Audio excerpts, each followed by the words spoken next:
If anybody is looking to buy merchandise, there will be some being sold down by softball. So if you would like to get some of your Southern Virginia University night gear, head down to softball to go to purchase.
Ladies and gentlemen, welcome to Night Stadium at Southern Virginia University for today's men's lacrosse game, featuring the Methodist University Monarchs and your Southern Virginia University Knights.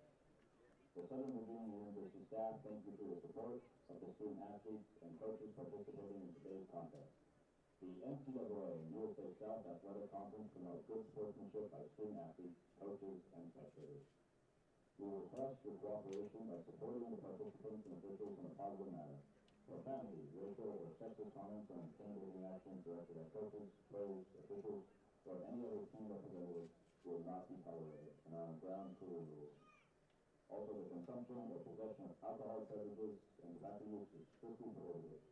Please stay away from the playing arena and team bench areas. Thank you. We will begin with a word of prayer, which will be offered by Professor Davis. Our Father in heaven, for which we gather here good again for talk with all our preparation and the players, coaches, and officials today. Put it all back, we send it all from the best of our ability. Even to put our city rules back, so that we take that for us, provide for us, for the future season. We acknowledge our love for him, and we things in the name of Jesus Christ, amen.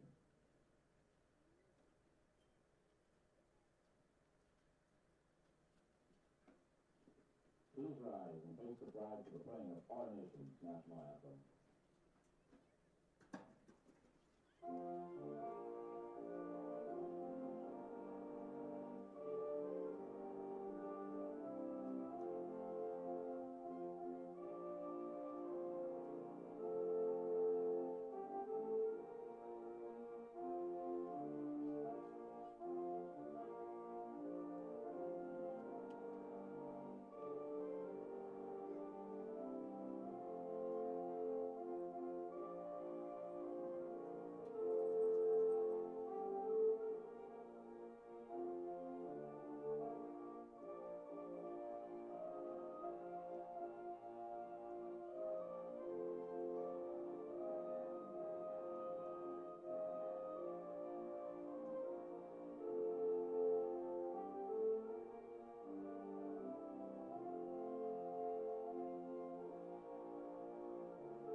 All right, and welcome everyone to this USA South men's lacrosse matchup between the visiting Methodist University Monarchs and your SVU Knights. I'm Mark Duffin here with my good friend Cade Herrick here to bring you all the action today.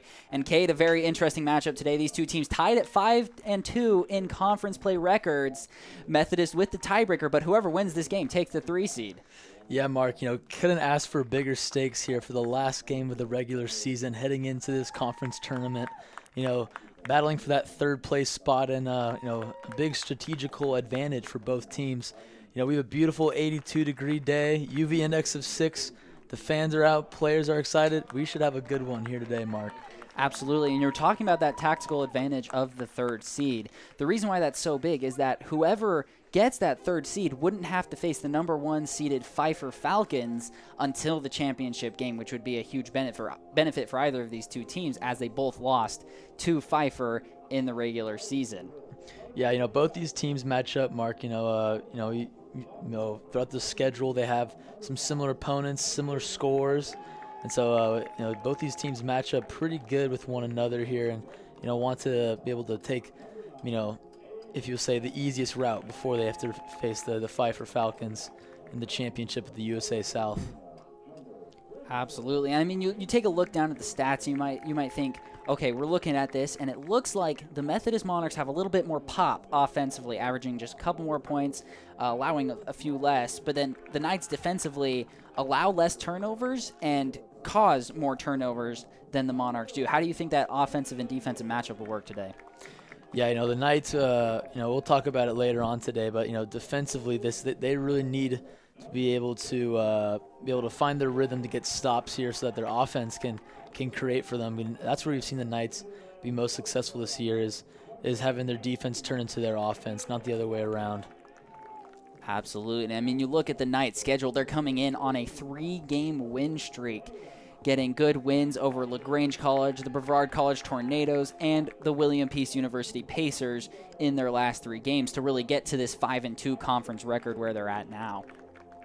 Yeah, Methodist coming off a win at home, a beatdown on Brevard College. That was 30-3.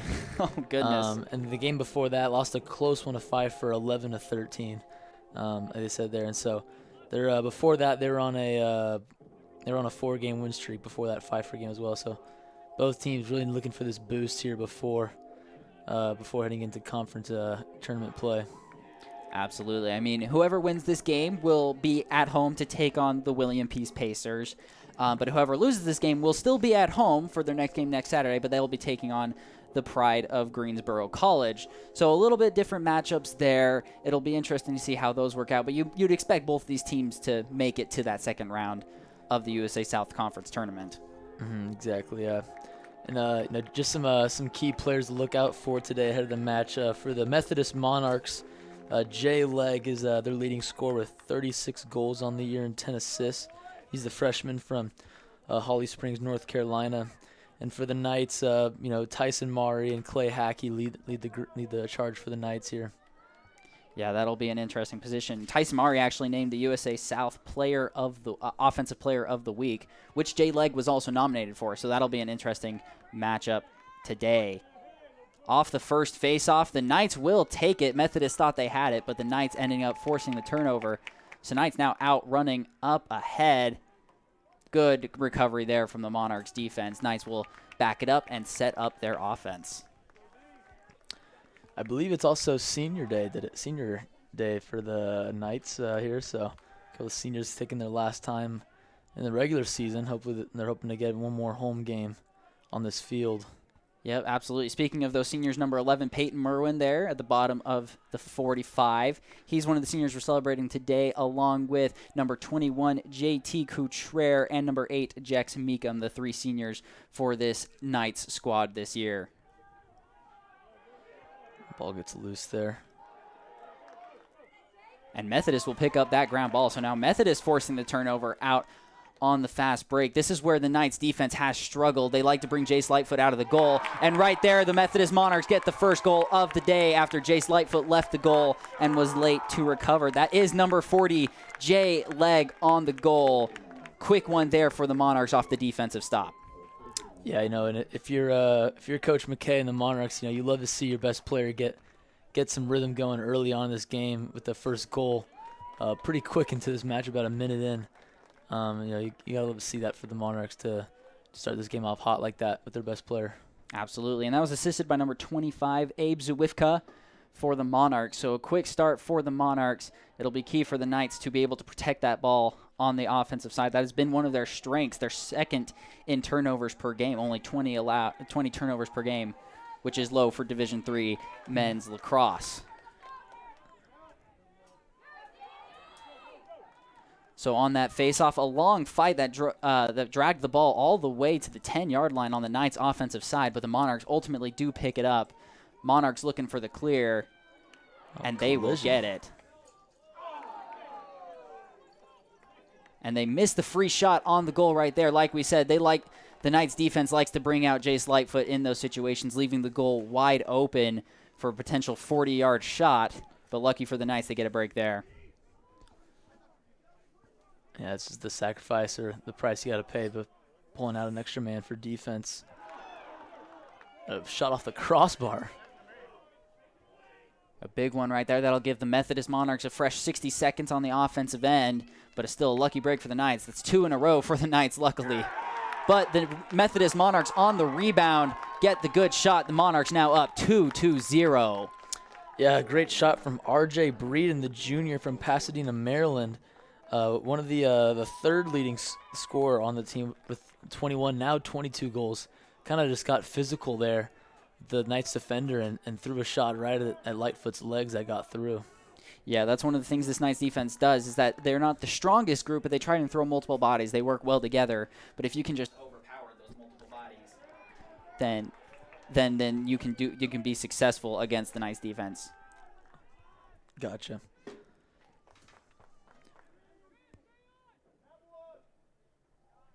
The Monarchs take an early 2-0 lead here. Not the start that Coach Lamb and the Knights wanted here. No, definitely not, especially with the Monarchs now here with the make it, take it opportunity off the face-off. The Knights need to get offensive opportunities as much as possible. I mean, looking at the two teams' shooting percentage on the year, Knights at 29%, Methodist at 27%. So a big difference there. But the Monarchs tend to get more possessions each game. They have several more shots per game. So right there, the Methodist Monarchs, bad pass, sends it out of bounds. Knights with possession, and they'll look to get it across, get the clear, and get an offensive possession.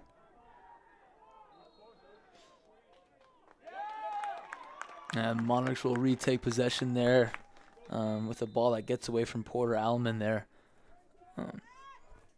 Pretty aggressive there on the checking from the Monarchs, and a great slap away by Max Ruckert of the Knights. That gets the ball back for the Knights as they head into the offensive territory attack. And a shot on the goal for the Knights. That will be saved by the goalkeep in the middle there. That'll be number 42, Ethan Yar, sophomore from St. Augustine, Florida, with his first save of the day. Comes off a brutal throw by the Knights. R.J. Breeden was calling for the ball, and they sailed it over his head on the pass there, so the Knights will retake possession. So the ball will be in the net of number 9, Abe Salmon. They're at the bottom of the 30 as the Knights look to get their substitutions in. They'll get the ball, number 3, Clay Hackey. And the Knights are set up. You see the Knights, they like this 3-man up at the 40, and then they like to go a big square around the back of the net out of it. We'll see if the Knights are able to keep up their regular offensive setup, and they do. Here, getting the swing around. Yeah, Abe Salmon, the freshman from West Bountiful, has made a great impact this year with the third leading scorer with 20 goals in the year. And there, Clay Hackey coughing the ball up. Methodist back on the run. A good check from behind from number 17, Max Ruckert. That's another good check from the freshman Max. And Monarchs back on offense. Had a free shot there. And now a one-on-one opportunity here, and that will go in. That'll be number 28, Logan Florio, freshman from Wake Forest, North Carolina, for the Monarchs. Yeah, the Monarchs making the Knights pay for that open net. Again, tough break there for the Knights. Max Ruckert, though, is playing great aggressive defense up on the perimeter there for the Knights. The freshman there is a great athlete, but was able to break through the offense, the Knights' interior. So we'll get another face-off here. The Knights have not been successful on this today so far. On the season, the percentage doesn't look great, but Porter Allman has picked it up in conference play, having a 50% face-off percentage. But this one will sail back to the Methodist defensive side, but the Monarchs will pick it up. So now the Monarchs looking to clear, and a big physical play. And that'll be called a violation on the Monarchs for that. Yeah, that was a pretty... L.J. Obi just trucked one of the defenders, but the refs didn't like that. Yeah, the Monarchs fans not happy about that. Yeah. We can hear that in front of us. But Knights with possession. Knights have yet to get a shot, I believe, in this one. So the Knights needing to get some opportunities on the goal in order to get some momentum. Oh, they do have the one shot, but it was saved by the goalkeeper, Ethan Yar. Mm-hmm. The Knights have struggled to retain possession with these Monarch defenders. So the Monarchs back with possession after the turnover on the Knights. Lightfoot gets back in front of the goal. And that'll be intercepted by the Knights defender. I believe that's number 18, Riker McMurdy. That's a 19 there, Caden Bloxham. 19, you're right. Wow, what a hit from the Monarchs. And it takes his helmet off, and the flag will be thrown. That was a pretty tough hit there by Calvin Flippin. And I'll tell you what, Ben Sluga did not like that. And he checks them all on the floor. But so the Knights will have a man-up opportunity here. And the Monarch fans don't like that again as they voice it. But it was kind of a blindside hit there that took his helmet off. Yeah, and I don't think it was the initial hit that was the problem. I think it was the follow-through that was what took the helmet off, I think, is the real problem. Aggressive at the end there. But the Monarch team and bench seems to be pretty fired up after that hit. So right there, Calvin Flippin, the senior from Leonardtown, Maryland, will be out for 1 minute on the side of the Monarchs. So the Knights, with probably their best offensive opportunity of the day, definitely a good opportunity to gain some momentum with 7 minutes left to go here, or 9 minutes left to go here in this first quarter. And a much-needed goal for the Knights. Abe Salmon, when the Knights needed it most, bring this ball game to 3-1 here with a great pass to the middle, just turned around and fired. That got by the goalie for the Monarchs, Ethan Jarr. Yeah, and that was assisted by Tyson Maury. Tyson Maury, the offensive player of the week for the USA South and the current leader in assists per game at 2.93. So a great offensive play by Maury, getting Salmon open on the man-up opportunity. Methodist on the face-off will take that one, running all the way, gets the shot on the goal, and that'll be number 5, Graham Clausen, just taking the face-off all the way. The Knights defense struggling to contain the Monarchs when they get out and run. Yeah, really unfortunate break for the Knights there. Tyler Maury was in pursuit. If he had maybe 10 more yards, probably would have knocked that ball out as he was reaching for it. But just gets by Lightfoot there. So puts the Monarchs lead up to 3 again with the score 4-1 in favor of the Monarchs. And it looks like we'll now have a new face-off man in for the Knights. It's number 4, Ben Sluga in there. Porter Alleman has been the starter there for the face-offs. And that'll be Ben Sluga on the violation. So Monarchs ball. Monarchs win another face-off here. It has been complete dominance in the face-off category for Methodist. LJ Obe contained it as they move the ball around the perimeter here for the Monarchs.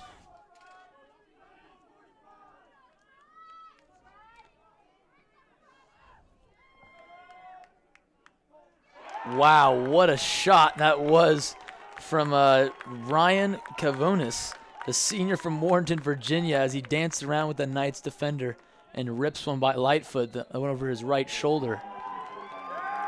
Yeah, that goal right there will force head coach Jason Lamb to call the timeout. Just 7 minutes into this first quarter, a quick 5-1 lead for the Monarchs.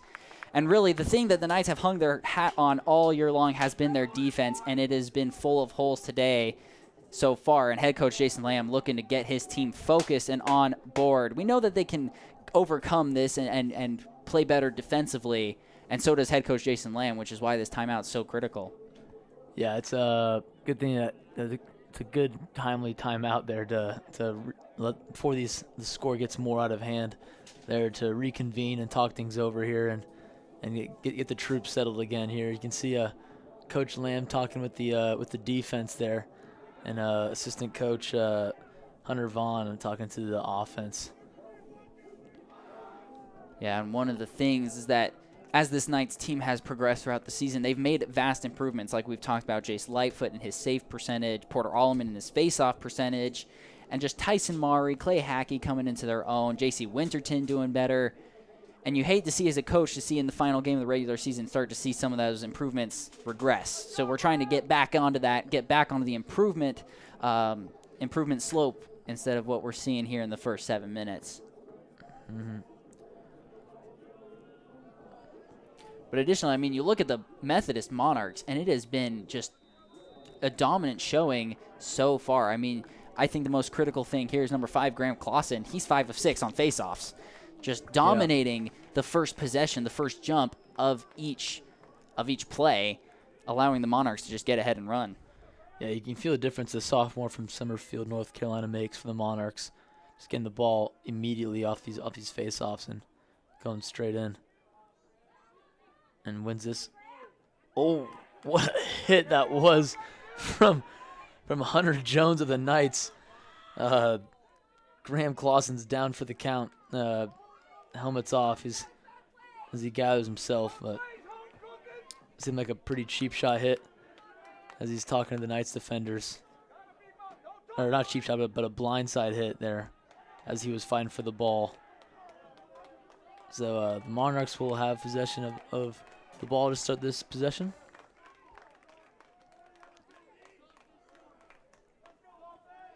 Yeah, and unfortunately that was laid on Clausen, didn't really do anything for the Knights.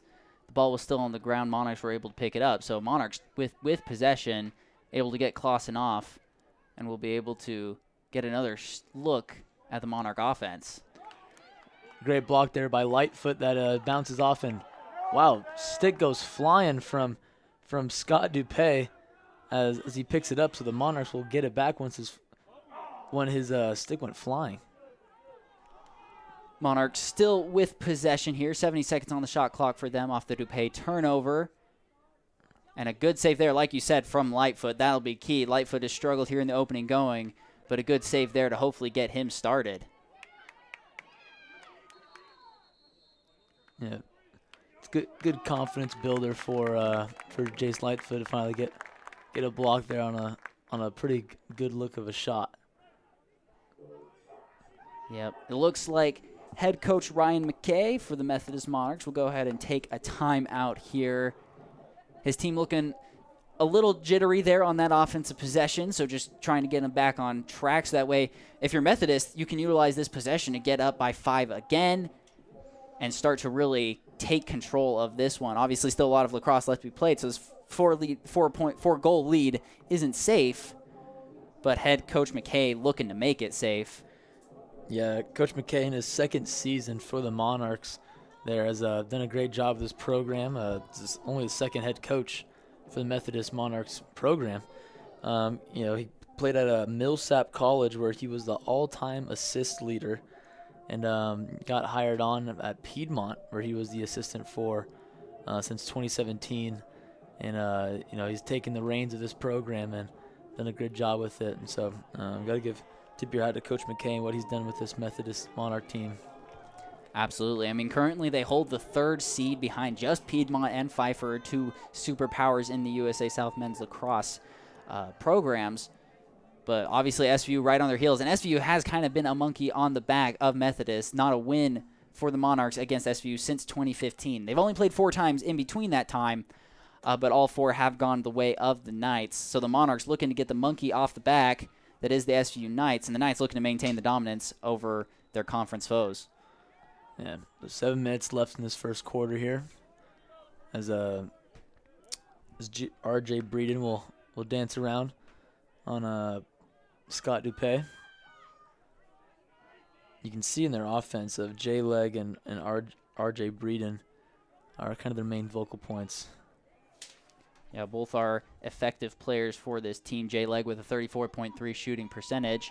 Considering he shoots quite a bit for this Monarchs team, that is a very impressive stat right there. Shot by the Monarchs goes left. That'll be a save by Jace Lightfoot, but it will maintain possession for the Monarchs. So a fresh 60 seconds for Methodist, and the Monarchs will be right back on offense. So that's 2 straight saves already for Jace Lightfoot after the rough start. Looking to see his improvement here, doing well. Good defense from Dupay there to cut off Breeden. And wow, what a shot that is from Logan Florio. That tough angle, but hits the back corner of right past Lightfoot's left leg. And that will give the Monarchs a 6-1 lead here.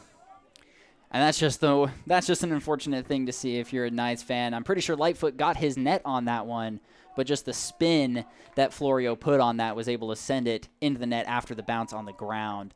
So great shot by Florio that was assisted by Ryan Kavunis on the side of the Monarchs. And the Monarchs back up by 5. The score is 6-1. 6:15 left to go in the first quarter. Yeah, the freshman from Wake Forest, North Carolina, able to grow this lead for the Monarchs. Get another face off here. And another big hit there. And that'll be a penalty on the Knights. So Knights win the face off. That's Graham Clausen's second tough hit he's taken on the day. And this one he's going to be down for a lot longer than the first one.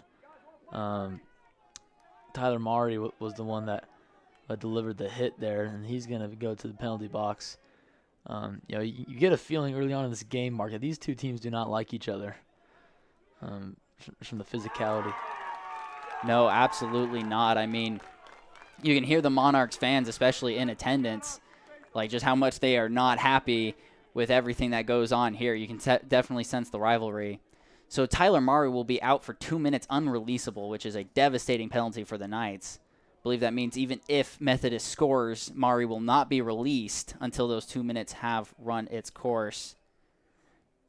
But, of course, number 5, Graham Clausen, sophomore from Summerfield, North Carolina, still down on the field, able to sit up and stand up. See, he comes limping off there.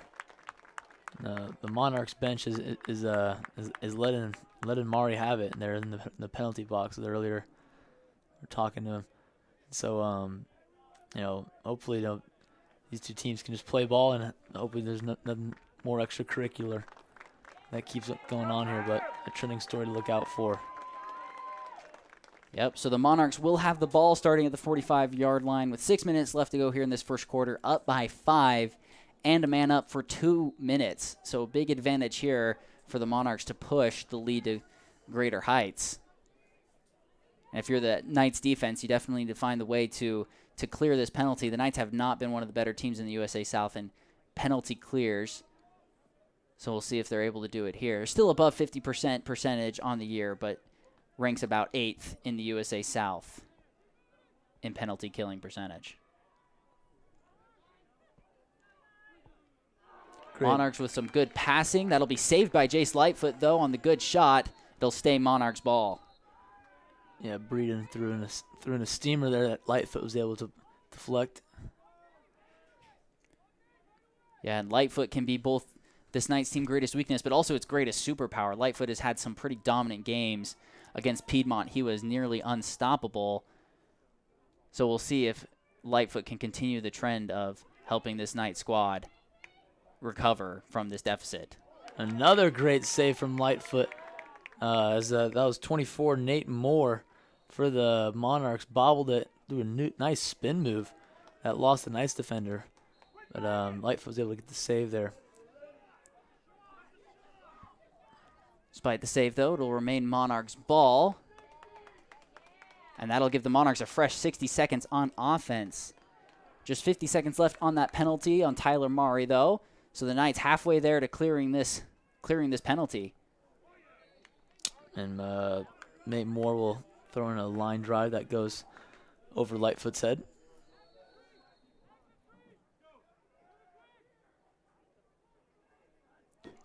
Monarchs passing it around.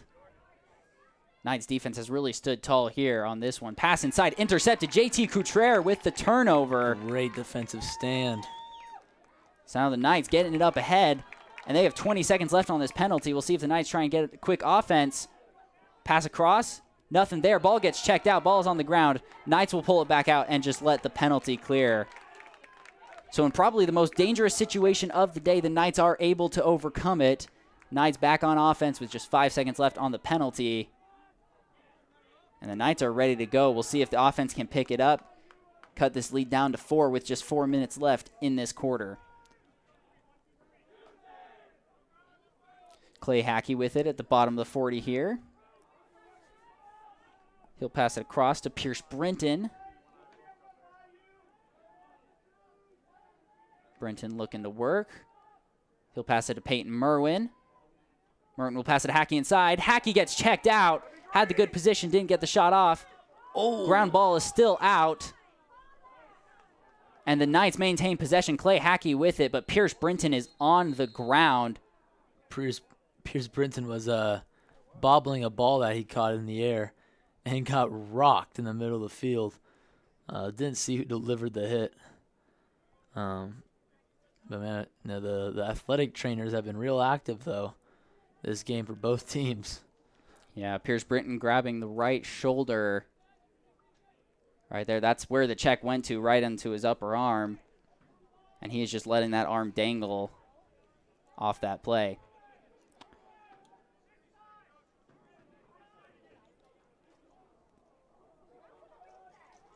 So Brenton makes his way off. Knights still with possession. Clay Hackey will have it at the bottom of the 30.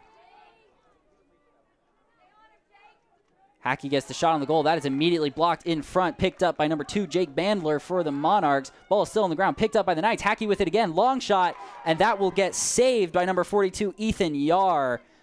a crazy turn of events right there. 2 turnovers on each team. Knights ended up getting a shot, but Yar having the last word, and the Monarchs will get the free shot on the goal from the 50-yard line. That's Jake Bandler. Jace Lightfoot left the goal, and this Knights defense is just letting the Monarchs in the open field do whatever they want. Yeah, Coach Lamb seems pretty upset with Clay Hackey with those 2 shots that he took. Seemed a little maybe a little early in the shot clock, or wasn't the best shot for the offense. And the Monarchs make him pay on the way back there. It's tough for the Knights, coming in after offensive possession with the empty goal, and to grow this lead 7-1. Is that their second goal of the day, Mark, on the empty goals? I believe so. The last one was Lightfoot getting back just a little late. So off the face-off, the Monarchs will take it. Clausen will get another shot on the goal, but it's good to see Jace Lightfoot will save that one. It's good to see Graham Clausen back in the game after the couple hits he's taken today. Yeah, back and playing well in the face-offs. But off the Clausen shot, the Knights will take possession. So now the Knights looking to clear, and Clay Hackey will do so. So the Knights back on offense. And right there, head coach Ryan McKay yelling at the refs, saying the Knights are offsides, the Knights are offsides, and the Knights were indeed offsides. So the Monarchs will take the ball, turnover on the Knights. And that's just been a lot of the silly mistakes that have happened for this Knights squad in this one that have caused a lot of trouble. Yeah, Knights really need to stop, or if they want to make this a game, they have to stop this bleeding and start putting some points on the board, spending some more time on the offensive end. Absolutely. We don't track time of possession here, but it's a very big part of the game. And Monarchs, some good passing, get a quick pass inside, and that'll be the Monarchs' 8th goal on the day. Just great teamwork as the Knights defense searching for answers. Second goal of the day for Logan Florio as he cut the ball in the middle of the Knights defense and slipped one by Lightfoot. Yeah, and that'll be Ryan Kavunis' second assist on the day. 3 points for Kavunis, as well as the 3rd goal for Florio on the day. 3rd goal, my apologies. So those two leading the Monarchs in points, 3 for each, and we'll get another face-off. So the Knights will take that one. Ben Sluga winning it for the Knights. And SVU with possession of the ball. Just under 2 minutes left to go in this first quarter. Tyson Maury with it at the top of the 35. And we just haven't seen much from this Knights offense. A couple quick shots in possessions, like you talked about. Head coach Lamb talking with Clay Hackey over those 2 quick shots. So the Knights really needing to figure out how to get into the middle of that Monarchs defense and get an open shot. Bad pass right there. And just a complete miscommunication between number 33, Samuel Terreros, and the defensive Knight player.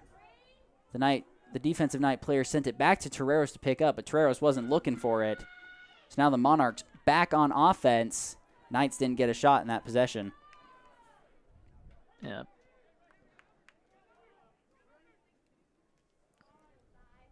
Monarchs making some quick passes around the net. Nice defense stands tall, forces the turnover. Tyler Maury picks up the ground ball. They'll give it to Lightfoot. Just 50 seconds left in the first quarter. The Knights are down 8-1. Long pass to number 7, Scott Dupay. Dupay running up ahead. Just 40 seconds left for the Knights here. Tyson Maury with it at the top of the 10. Maury making a move. He's now working his way in the middle. Shot on the goal, and that will be saved. Ethan Yar having himself an excellent game. So now the Monarchs are running up ahead. Free shot on the goal, and from the 45-yard line on the Monarchs' own side, Jace Lightfoot was nowhere to be seen in the goal. With just 20 seconds left in the first quarter, defensive breakdown by the Knights leads to the goal for the Monarchs. Yeah, that was Jake Bandler from almost midfield, the senior from Warrenton, Virginia. Sent it home for the Monarchs, and so almost a nightmare first quarter for the Knights here with a 9-1 lead. Go to the Monarchs 20 seconds left, and they're open to this quarter can end so that they can reconvene and talk things over here. Yeah, absolutely. They certainly need some momentum on their side. I mean, Bandler coming in to this game has played all 15 games for the Monarchs, only has 4 goals on the year, so he's added 2 more in this one. Yeah, there hasn't been much ball movement for the Knights on this end of the field, and they could really use the ball to get in rhythm on offense. Yep, but that'll end the first quarter. The score is 9-1 in favor of the Methodist Monarchs. Like you said, I think I agree with you on that one. A nightmare quarter, but luckily it is just 1 of 4. The Knights with 3 more quarters to get it right, to find the momentum, find the offensive groove, find the defensive firepower. We'll go ahead and take a break, and we'll bring you right back for the beginning of the second quarter. Stay tuned.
All right, and welcome back here to the second quarter of this USA South matchup between your SVU Knights and the Methodist University Monarchs. The Monarchs having a great first quarter, up 9-1 over the home SVU Knights.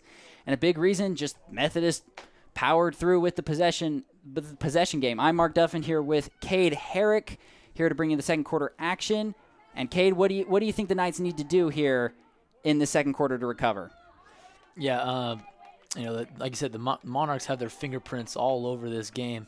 The Knights are somebody you have to be able to, a lot of mental small errors that just have led to bigger mistakes of turnovers, of not having the right communication, looks like, on offensively, of ball movement. But it's gonna need a big stand from the defense right here on this end to get the ball into their possession for the Knights. Absolutely. I mean, the defense has been the big strength for the Knights all season long. When the defense has performed, the offense has performed. When the defense hasn't performed, it's snowballed into the offense. So you're right. This side here will be what the Knights need to do to get back into this one. Shot on the goal for the Monarchs. That will sail over and stay with the Monarchs. 9 goals in a quarter, is not the pace that this Coach Lamb wants for the Knights here. Is hoping to stop the bleeding here, and especially get their offense going to start score some goals for this Knights offense. Absolutely. And we saw there towards the end of the first quarter, Jace Lightfoot, the goalkeeper for the Knights, really start to pick it up. I believe he started the game with 0 saves and 5 goals allowed, ended it with 5 saves and 9 goals allowed. So it's an improvement there for Lightfoot, but definitely need his defensive structure to give him less opportunities to be in the action. Monarchs getting some good passing going around. Shot on the goal, and that will go in. Shot from the 25-yard line by number 44, R.J. Breeden, junior from Pasadena, Maryland, getting the Long shot to go in. Yeah, just a Methodist Monarch player went down, and Breeden just found his window and took it. And so it's the second goal on the day. So there's 3 Monarch players with multiple goals today. Logan Flory with 3, Jake Bandler with 2, and R.J. Breeden with 2 as well to add to join in on the party. Yeah, and it really is that you can see the Monarchs offensively have a lot of swagger, a lot of confidence in what they're doing. Because normally you wouldn't want your offensive players to be taking shots from the 25-yard line. But hey, if it makes it, it's a good shot. So Monarchs up 10-1, 2 minutes away here in this second quarter, and Monarchs take the face-off, are now back on offense for a make-it-take-it opportunity to extend their lead to 10. Another shot on the goal. That'll be by number 45, Ryan Kavunas, but his sails just left. Monarchs will maintain possession with 57 seconds left on the shot clock.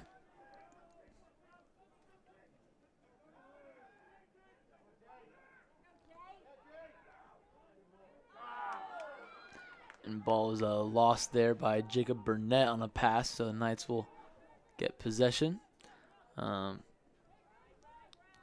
Looks like that Ryan Kavunas and Jake Bandler, number 2 and 45 for the Monarchs, are high school teammates, same high school, same year, and so must be fun for them to play at the college level together. Absolutely. Knights back on offense, trying to make some moves to get inside. This Clay Hackey, he'll pull it back out to the mid of the 30.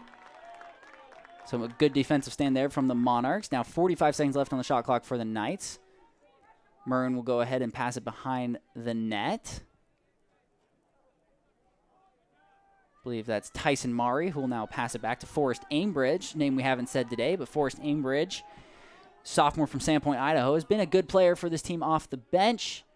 Right there, gets it to Merwin. Shot on the goal. Peyton Merwin with the goal, assisted by Forrest Aimbridge. Yeah, Peyton Merwin, one of the leaders for this team, one of the senior leaders, and so it's good to see him step up in a much-needed moment for the Knights here to get a second goal on the board for the Knights to cut the lead down to 8. Yeah, that's a critical goal because, like you were talking about in the first quarter, what the Knights need to do is stop the bleeding. You can't gain your own momentum if the other team still has it, right? It's a lump sum game, right? There's only so much momentum to go. So the Knights needing to stop the Monarchs' momentum before getting their own. Great play there from Peyton Merwin to make it happen. Wow, what a play that was from Graham Clausen. Right off the face-off, didn't waste no time. Went straight in with JT Couture hung up all over him. I think he was almost trying to foul him or hold him down. And Clausen just kept going and threw by Lightfoot. So Clausen that's his second goal. It's been pretty impressive, just straight down the line. Yeah, that just off the face-off win too. It's hard for those face-off players to really get into the groove offensively. But Clausen, after getting clobbered 2 times in the first quarter, coming back with a vengeance, having scored 2 goals off of 2 great face-off wins. So we'll go right back to the face-off. It's Jake Bandler in on the face-off for the Monarchs. And the Knights will win that one. Yep, JT Couture picking up the ground ball. Knights on offense, a rare face-off win for the Knights, but something that we're looking to see more of as the game goes on. We'll see Couture come off, Clay Hackey come in. Your 3 up here at the 40-yard line will be Clay Hackey, Samuel Terreros, and I believe that's J.C. Winterton up there at the top. So now Winterton with it, making a move. Luckily, he holds on to the ball there. After, again, tried to make a move and got checked pretty heavily by Knights Monarchs, but stays on his feet. Clay Hackey with a runner that throws it. It bounces on the ground, hits the top of the crossbar, the bottom of the crossbar, and bounces in. And so the Knights here, with the answers back though from a Monarch goal. So it's good to see an answer back from the Knights here to make this game 11-3 in favor of the Monarchs. Yeah, absolutely. You're starting to see some life in this SVU offense. Clay Hackey, Peyton Merwin starting to get going as the two offensive leaders for this team besides Tyson Murray orchestrating it all. So now the Knights offense clearly inspired by whatever head coach Jason Lamb had to say in the middle of the quarters. Now it's just up to the Knights defense to pick it up with them. Face-off still on the ground, but that'll be picked up by Forrest Aimbridge. Aimbridge running up ahead. He'll pass it up. Pass in the middle, shot on the goal. That'll be saved. Oh, my goodness. Saved by Ethan Yar. My goodness, that is one of the most impressive saves I have seen in my time calling men's lacrosse. Wow, J.C. Winterton had it almost point blank right there, but he just made a very impressive save there. I'm sure Winterton wants that play back, and he has the ball back in his hands, so let's see the Knights can answer that missed opportunity. Yep. Luckily, with the violation on the Monarchs, Knights still have the ball. The score is 11-3 as we hit the 10-minute mark here left in the first half. Forrest Aimbridge making a move. He's met by two Monarchs, tries to pass to Peyton Merwin.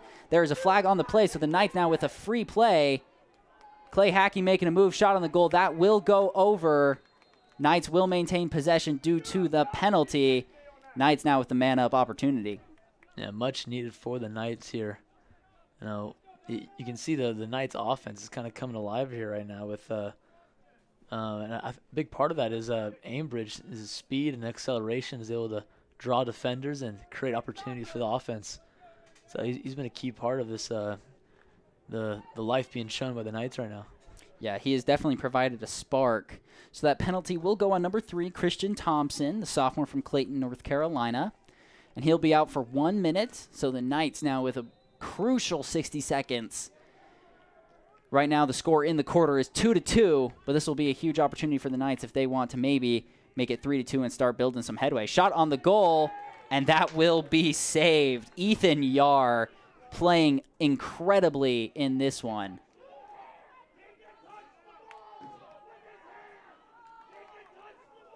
And looks like the refs are saying that he touched the ball with his hands. So the Knights will retain possession. Ball back there. Another impressive save. Salmon had almost his similar play. He had him, brought him the first goal of the game. But this one was blocked, though. So despite the save, the Knights will maintain possession, like talked about, touching the ball by Ethan Yar. So that violation will give the Knights back the ball. The ref's still conferring. Play has not yet started again. So they're just making sure their shot clock set to 60. 45 seconds still left on that penalty for the Monarchs. So the Knights still with a man up. Tyson Murray on the shot. That'll sail long and stick with the Knights. So the Knights just trying to get as many shots on the goal as possible with the man-up opportunity. Yeah, Knights really need this opportunity if they want to get back in this game here. Tell you what, Clay Hackey is always happy to let it rip there. But you got to love the aggression. Absolutely. Knights pass it up to Tyson Murray at the top. Murray with the shot. That'll go right. Stay with the Knights. So the Knights really just trying to press this advantage. I believe they've gotten 4 shots off in just this possession alone with the man-up opportunity. Hey, you know what? I love it. It's a little shooting range there. Murray loses the ball briefly, but gets it back here. 10 seconds on the clock. Salmon throws a bouncer. Another great save from Ethan Jar. Or Yar. Clay Hackey.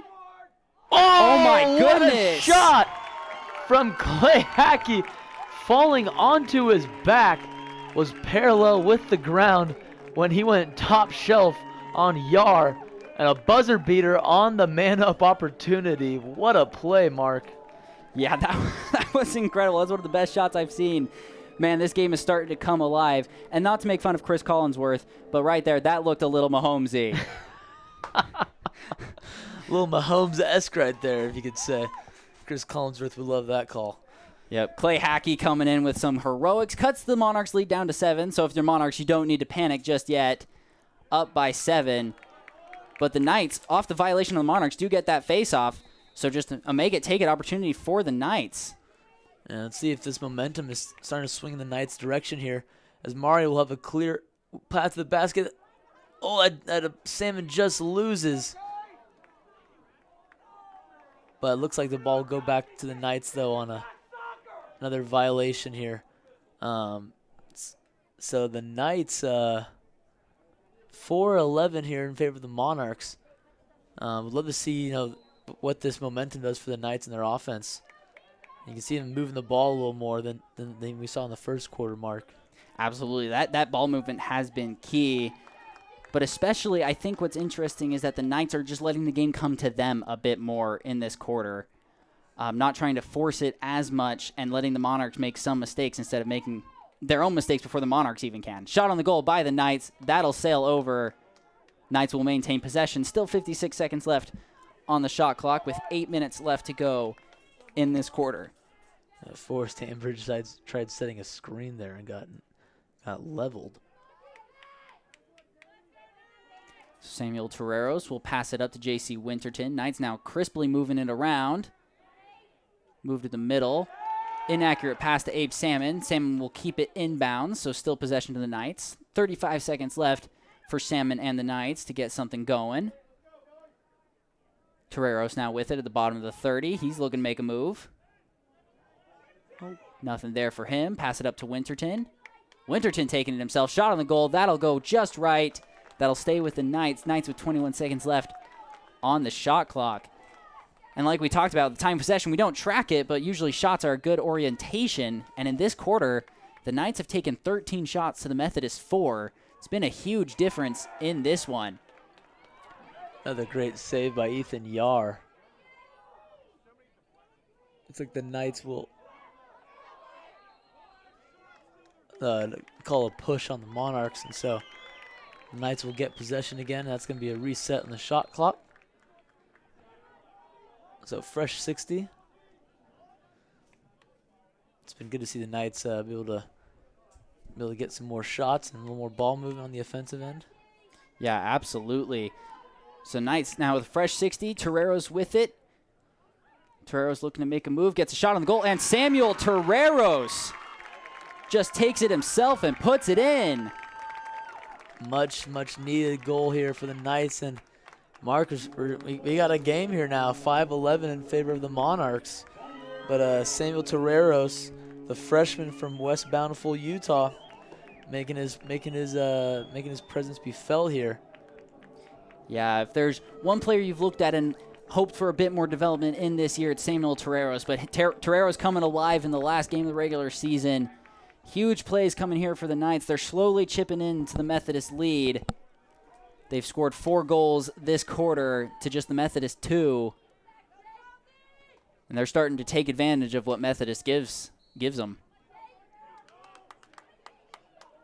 And the Knights will take that face-off. So another make-it-take-it opportunity. Knights are owning this quarter and using it to their advantage. Yeah, if the Knights can cut this lead down to 5 and under, this will be a whole different ball game than we had in the first quarter. Absolutely. I mean, that's what we talked about. It was a nightmare first quarter for the Knights, but like we ended the quarter talking about, I mean, there's 3 more quarters left to play. You can make it as much as you want in the first quarter, but you have to keep going the rest 3 quarters. Knights really taking that to heart and chipping it in. Knights maintain possession. Fresh 60 seconds on the shot clock with under 6.5 minutes left to go in this second quarter. Tyson Mari looking to make something happen. Shot on the goal. Another save by Ethan Yar. Mari had the shot right next to the goal, but Yar able to keep it from going in. So the Monarchs running up ahead. Got some room to run. Shot on the goal. Gets checked from behind. And that'll be a timeout from head coach Ryan McKay. Coach McKay saw the danger that was happening on that check. That was going to lead to a turnover. Knights taking the possession back. So a savvy timeout from the second-year head coach of the Methodist Monarchs. Yeah, that was great. I didn't see what just defender that was for the Knights, but that was great speed as they tracked that down and caught that Monarchs surge right there. So 5 minutes, 5:50 left in this second quarter. 11-5 Monarchs. This game's starting to come alive here. Yeah. So Kate, I'm going to ask you to put on your head coach Jason Lamb hat today. What are you telling your team? You have some momentum. You're still down by 6. What are you telling your team in this timeout? I think you got to address what got you here. It's the ball movement on offense. They're taking a lot more shots and retaining the possession a lot more, and you can see the aggression. I think the aggression is a big thing that he's got to keep in mind. We saw the Monarchs came out and they just looked like punks and bullies in that first quarter. And Positively, of course. Yeah. in a good way this game, and the Knights been able to respond in the second quarter with they're just playing a lot more smarter, a lot more wiser than they were in the first quarter, and a big part of that though has been their defense, being able to keep the ball out of the defensive end for them. So, Coach Lamb hoping they can keep this ball rolling for the Knights. Yeah, and I mean, you're talking about that aggression in the first quarter, like you talked about Methodist being the aggressors. Methodist had 18 shots to SVU's 4. Mm-hmm. In this quarter, SVU has 16 shots to Methodist 4. Wow. So that aggression really has switched sides. Of course, the Monarchs able to get a bit more out of it in that first quarter, but the Knights with momentum.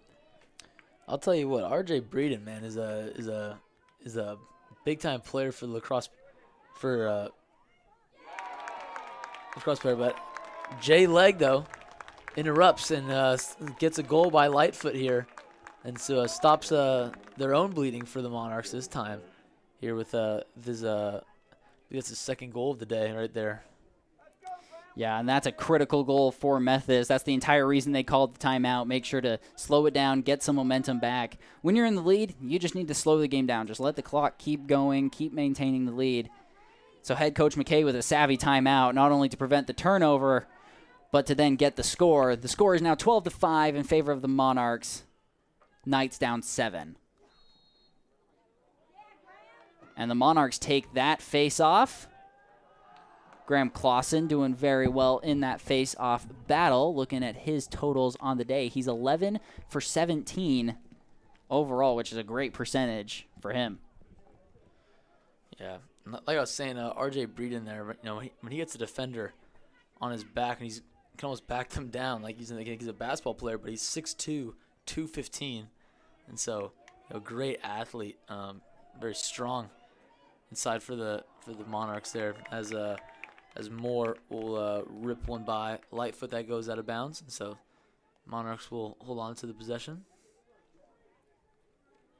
Yeah, definitely talking about Breeden. Breeden has been a powerhouse in the middle. But now the Monarchs looking to take back more of that aggressor, get shot after shot after shot. 2 shots already in this possession. And that'll be a save for Jace Lightfoot, resetting the shot clock for the Monarchs. Fresh 60 seconds for them.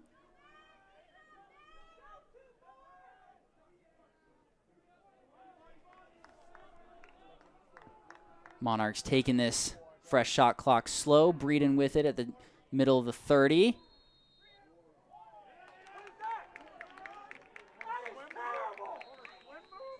And that'll be a violation on the Monarchs. So turnover for Methodist. SVU back on offense. And Knights will get the clear.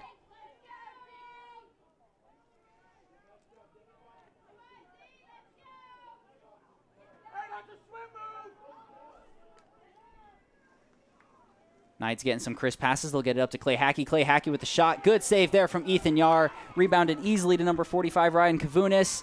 And the Monarchs are back out running. Knights are one and done on the offensive side.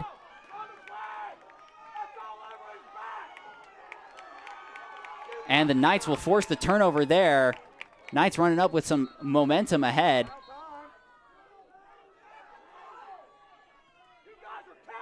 And the flag will get thrown. Since the Knights had possession, that's probably on the Knights since they halted the play. Yeah, they're the Monarch fans and players and coaches aren't happy about Tyson Mari. He threw slash his stick on one of the Methodist players' back that they weren't too happy about. Yeah, and you can see head coach Jason Lamb arguing the case that most of that was just the momentum of the Methodist player sliding down and getting the trip. But head coach Jason Lamb backs off, so that'll be the call. So that'll be number 19, Caden Bloxham, the sophomore from Indian Land, South Carolina, coming out for the Knights. So the Monarchs will have the ball and a man up just for 30 seconds. Last time the Knights were in this situation, they had a 2-minute unreleasable penalty and were able to protect the whole 2 minutes without a goal. So looking for the Knights defense to stand tall once again. Just 30 seconds here. Now, apparently it was Caden Bloxham that was in the penalty box.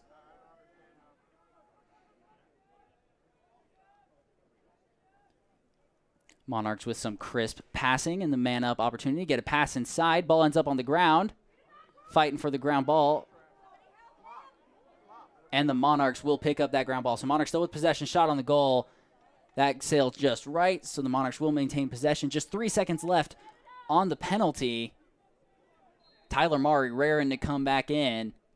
And the penalty is killed. So the Knights back at full strength. Monarchs still with possession. Oh, it was Murray, but just Bloxham was just one in the penalty box there.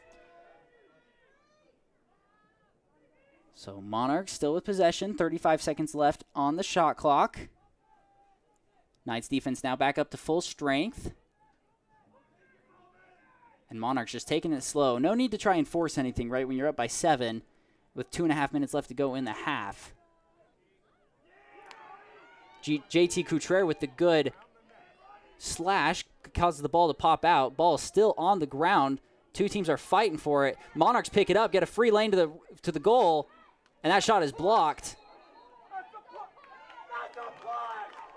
And the Knights will end up with the ball. So now the Knights looking to clear with 2 minutes left to go. They've had a good quarter. They're up 4-3 in the quarter, but need to finish it off well here.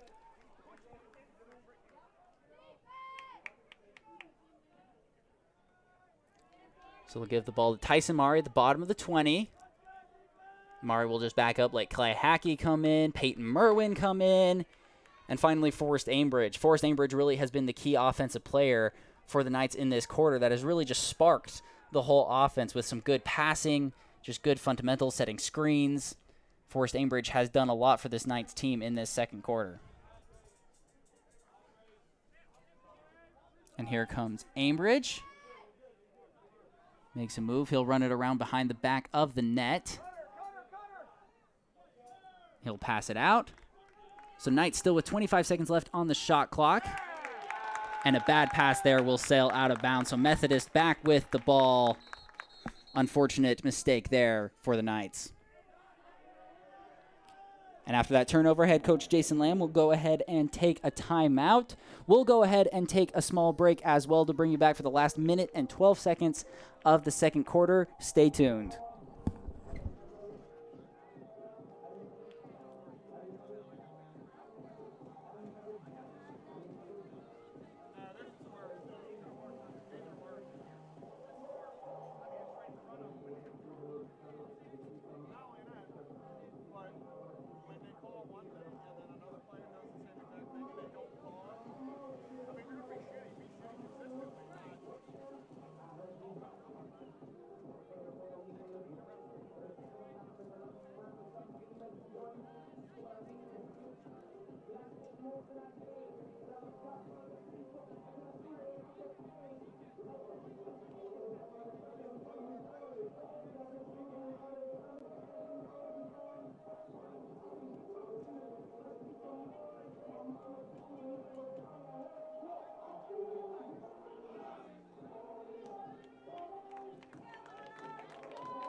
All right, and welcome everyone back here to this USA South men's lacrosse matchup between your SVU Knights and the visiting Methodist Monarchs. So the Monarchs up 12-5. Head coach Jason Lamb calling timeout after the Knights turnover. So Monarchs with possession and just 45 seconds left on the game clock.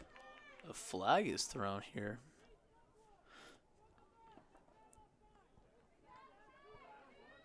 See what they call for this.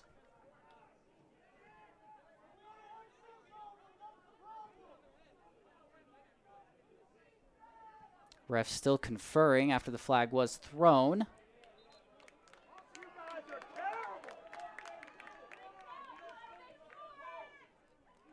So it looks like it's going to go against the Monarchs as the Knights will have possession here. All right, so Knights with possession and 40 seconds left to go in the quarter. This is a critical play right here because the Knights could go down only 6 coming into the second half. And the Knights, another brutal mistake there, an offsides penalty. Knights just their own worst enemy here in this first half. So the Monarchs will clear off the Knights' turnover. Just 20 seconds left on the game clock. And J.T. Coutrera causes the ball to pop out. Clay Hackey will pick that one up. Clay Hackey running ahead. Again, smacked. And Clay Hackey will pass it up ahead. Abe Salmon right next to the net, and Salmon with the goal. Looks like that was 18. That's Riker McMurdy. We haven't seen much of him, but the freshman from the north of Ogden, Utah. But usually that is Salmon, though. It's right there in front of the net. But McMurdy caught it right there, point-blank goal. That same one that Winterton had earlier. But this time, Knights are able to capitalize. So 6-12, a little buzzer beater there with 7 seconds left in the half. CK, this is why I need you, because I need to get my eyes checked, apparently. This is why I'm not reffing the game, but I'm just calling it. You're good. But great way to go in the half there for the Knights there to cut the lead in there. And so halftime is 6-12 in favor of the Monarchs. And we will catch you guys the second half there. But before you go, we'll read off the stat leaders here for the first half here. We got Logan Florio leads the Monarchs with 3 goals. Jake Bandler with 2, and Graham Clausen also with 2. And Clay Hackey with 2 goals for the Knights. And Abe Salmon, Peyton Merwin adding in a handful of others with 1 goal as well. And so we'll catch you guys after the break. Yep, we'll see you then.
All right, and welcome everyone back here to the second half of this USA South men's lacrosse matchup between your SVU Knights and the visiting Methodist Monarchs. The first half dominated by the Monarchs. The score is 12-6.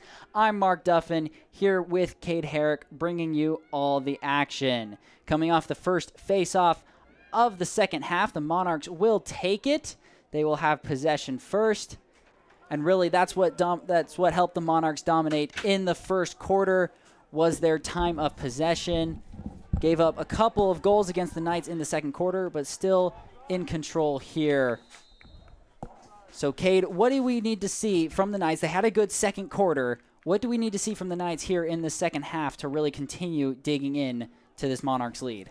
Yeah, we're going to want to see the Knights a little more to take a step down from all the mental mistakes and mental errors. If we're to play an elite game, to play in such a high caliber elite game like this against Methodist with such high stakes, there's so much on the line that they'll really have to lock in the errors and continue to be the more aggressors here in the second half.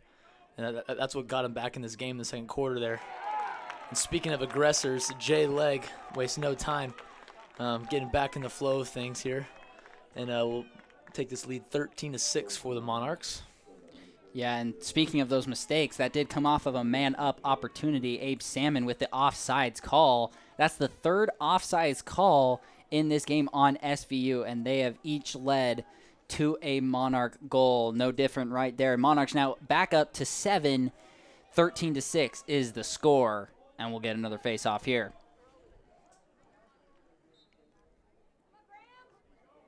Yeah, with how much work the Knights put into cut into this lead, would hate to see the lead continue to grow here for how hard the Knights been working. And there goes Graham Clausen again. He loves the straight line drives after winning a face-off. Yeah, absolutely. He's gotten 2 goals off of it today, including the trick shot goal with I believe that was JT Couture wrapped up around him in the first quarter. So Graham Clausen really likes those opportunities.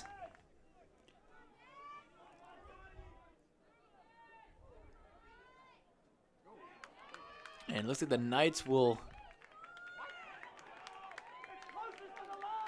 win the Knights with the ball going out of bounds. The Knights are the closest one to the line, and they'll retain possession here. Yeah, that was number 19, Caden Bloxham, with the hustle to get the proper positioning. So the Knights get the clear and get back on offense thanks to the Caden Bloxham hustle. So the Knights now with 60 seconds left on the shot clock. Abe Salmon with it behind the goal.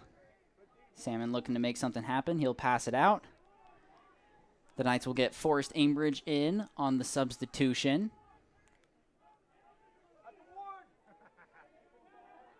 And Clay Hackey with it, making a move in the middle. Shot on the goal by Clay Hackey. Clay Hackey just taking it himself and putting it in. Yeah, penetrates right through the Monarch defense, right past Jay Moore, number 88, and throws a bouncer past Ethan Yar. And so answers back for the Knights here, 7-13 in favor of the Monarchs. And so let's see if the Knights can get a stop here and cut more into this lead. Yeah, and it seems like the only way the Knights are getting the ball past Yar is through those bounce shots. Not trying to go straight through Yar, but bouncing it around him. Those have seemed to be the majority of the made goals for the Knights. So off the face-off, the Monarchs will take it. And the Monarchs running up ahead. Ball pops out. Maybe a little contact from the Knights, but just a slip right there. Intercepted pass. Hectic couple of events right here. Monarchs take the ball back. It's in the net of number 2, Jake Bandler. Tough turnover for the Knights, and once they get a stop there, they gave it right back while going into the offensive, while trying to get into the offensive territory. Like I said, those are kind of the costly mistakes that the Knights can't afford in this kind of game here. Yeah, absolutely. So then we'll see the Knights defense again. Get a good shot on the goal by the Monarchs. That'll be saved. Jace Lightfoot coming alive here in the second half. The Knights pick up the ground ball and will get the clear. Isaac Finley on the clear. There takes that shot, the junior from Tucson, Arizona, takes it right over to the Monarchs' possession or territory. So now J.C. Winterton with it up at the top of 30. He'll pass it back to the top of the 20. Knights making a move. Nothing there. Pass to Abe Salmon.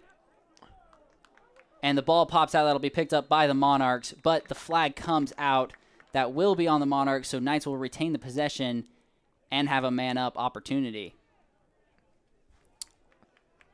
Yeah, Mari had a great drive there and found a cutting Salmon that couldn't corral it to throw it in. But it's like number 4 for the Monarchs. That's Daniel Wright, the sophomore defenseman from Pasadena, Maryland as well. Will sit in the penalty box for the Monarchs. So man-up opportunity here for the Knights to cut into this lead, to cut it to 5, possibly. Yep, Clay Hackey will take it at the top of the 20. He'll pass it to Mari. Mari will pass it inside, get a quick shot on the goal, and that will be Methodist ball. Big mistake there from the Knights. Quick unset shot, and a good hustle there from Ethan Yar to get possession for the Monarchs. So now Monarchs just taking the slow clear. Pass goes over. Still inbounds. Monarchs will keep it inbounds. And they'll turn it over. Drop the ball that Mari scoops right up. And we'll take it over to J.C. Winterton in Monarch territory. And the Knights waste no time. And a bouncer that just misses the goal. But the Knights will retain possession. I know Abe Salmon will want that shot back. Yeah, he definitely had the position. Pass inside just goes long. And it looks, we'll see what the call is here. One ref originally pointed to Methodist possession. And it looks like that will be the case. Monarchs ball, turnover Knights. So the ball will be in the net at number 45, Ryan Kavunis, for the Monarchs as play starts. 10:50 left here in this third quarter. Monarchs are still up 6, which is where they were at the beginning of the half. And Kavunis blows by his Dupay. Slows down. Dupay able to recover. And Kavunis looking to initiate the offense. Bouncer right there. That'll be picked up by Jace Lightfoot. There. Monarchs able to get to the ground ball first. Shot on the goal, nothing there. And the Knights will pick that one up. Knights escape a close one there that Lightfoot lost once he got possession of it. But now the Knights up run enough ahead off the ground ball pickup. They'll pass it backwards. Pass inside. Shot by Abe Salmon. My goodness, I don't even know how he got control of that. Yeah, Abe Salmon, a quick transition from ball in net to ball into the other net of the goal. There, that was, but you blinked and it was gone. Great play there from Abe Salmon. And like I said, this game is a 5-score ball game. Yeah, the Knights are taking the slow, methodical road to get back into this. Went up 5-3 in that second quarter. Now up 2-1 in this.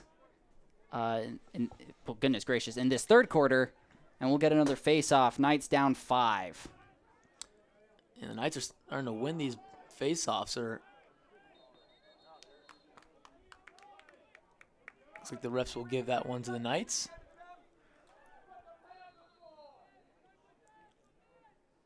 So the Knights now looking to clear. Have a make-it-take-it opportunity here with the aggression from the Monarchs. Tyson Mari will have it at the top of the 20.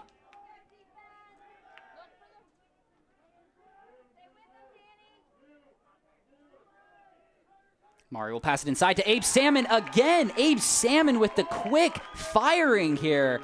And Salmon now has the Knights within striking distance of the Monarchs. And the Monarchs defenders there are kind of pointing fingers at one another, arguing. It looks like one of the defenders just lost Abe Salmon again as he cut from the opposite side there, making the Monarchs pay for it. So it looks like we're having some Monarchs defense is having some miscommunications here, and it's turning this game into a tight one. 9-13 in favor of the Monarchs. The Knights are coming back here, and Mark, this really is not the same team we've seen in the first quarter from Methodist here. And so we'll see what the game changer has been for the Knights coming back into this game. Yeah, no, the Monarchs have been a bit sloppier coming into the second and third quarters. But right here on this possession, the Monarchs take the face-off. Flag comes out. It's on the Knights. So now the Monarchs have 60 seconds of a free possession to try and get a goal in. A second flag comes in. And it looks like that'll be a second penalty on the Knights. An offsides call, it looked like. So now the Knights in deep trouble here, both in this possession and the next one. Monarchs making a move. Shot on the goal right there. Ball is still on the ground. It'll get picked up by the Monarchs. So now Monarchs with some room to work. Pass it behind the net.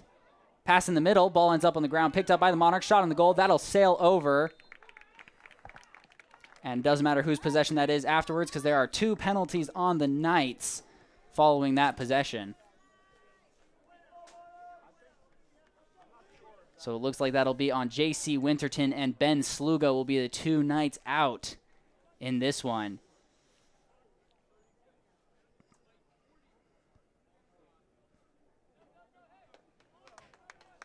So we'll see here for how much time they are out. So it looks like Winterton will be out for 30 seconds due to the offsides call. And then Slugo will be out for the aggression off the face-off. So 2 Knights out for 30 seconds. It's now a 5v7 here. And you can see it looks like a cabinet, like a circle of Knights being surrounded by the Monarchs on that starting possession. Shot on the goal there. That'll go left. That'll stay with the Monarchs. So great first effort from the Knights defense here. Down 2 men. Just 12 seconds left on the 2 penalties. Shot on the goal here, and that will go in.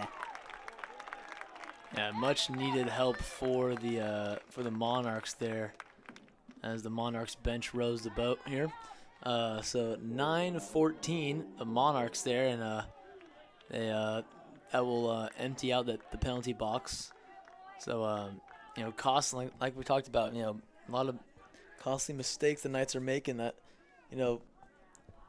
for what was a 4-point ball game is now 5 goals.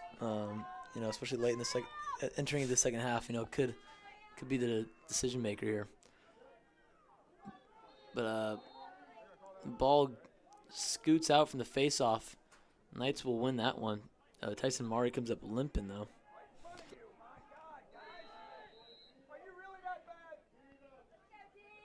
So Knights will maintain possession off the face-off. That previous goal being scored by the Monarchs, number 40, Jay Legg, with his 4th goal of the day, playing extremely well. He also has an assist for a total of 5 points. But the Knights take the face-off win. They're back on offense. Bad pass there. Ball is on the ground. Winterton fighting for it. Ball is still out. Knights do not want to lose this one, but they will, looks like. And the Monarchs will pick that one up. So just a costly mistake there. Winterton had it and just did not put in the effort to collect the ball. So turnover on the Knights. 7.5 minutes left to go here in this third quarter, and the Monarchs are back on offense. Yeah, just like kind of a lazy pass that was thrown there that the Knights couldn't contain. And now the Knights' aggression really coming in to hurt them. That's another flag on the Knights right there. So this is another free possession for the Monarchs. I think it might have been another offsides call. So that'll be the 5th offsides call. And there's a second flag down as well. So now the Knights just trying to stop their bleeding in this quarter. 2 penalty flags down on the Knights. 25 seconds for the Monarchs, free possession. Shot on the goal. That'll go in. That's number 45, Ryan Kavunis, coming in behind. Yeah, Knight defender had a tough time staying in front of him right there, and Kavunis with a wraparound shot there. And the Knights here, if they don't start cleaning up this play here, this game could get out of their hands that they've worked so hard to get back into. Yeah, the lead already back up to 6 where it started at the beginning of the second half. That's not what you want to see when you have 8.5 minutes of work just go down the drain due to costly penalties. And so Jay Legg is our leading point scorer for the leading goal scorer for the Monarchs with 4 on the day. Clay Hackey for the Knights has 3. Abe Salmon also has 3 goals as well. Right there, the Methodist Monarchs, a violation on the faceoff, so the Knights will take that. Forrest Ambridge with it. And the Knights will get the possession. Key one here. They did a lot to cut the lead down to 4. Now the lead's back up to 6. And you got to imagine you have to be at least back to 4 by the end of this quarter if you're the Knights trying to get back into this one.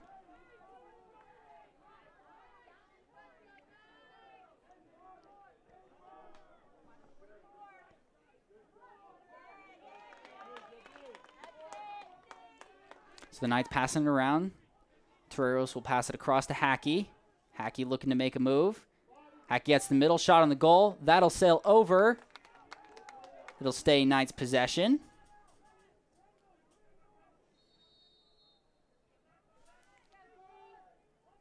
So now I believe that's Abe Salmon with it behind the goal.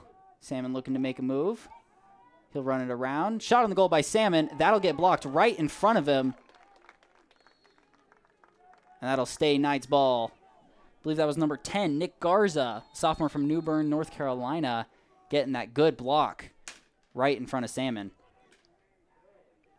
Knights with 20 seconds to work with. They'll swing it around back at the goal. Bad pass, not handled well by Abe Salmon. And the the Monarchs not able to handle it, so it's still Knights possession, but only 15 seconds left on the shot clock for the Knights. Abe Salmon looking to make a move. And nothing there. I think that might go down as a save for Ethan Yar there on the stat sheet, but shot by Salmon goes into the back of the net. And now the Monarchs back on offense.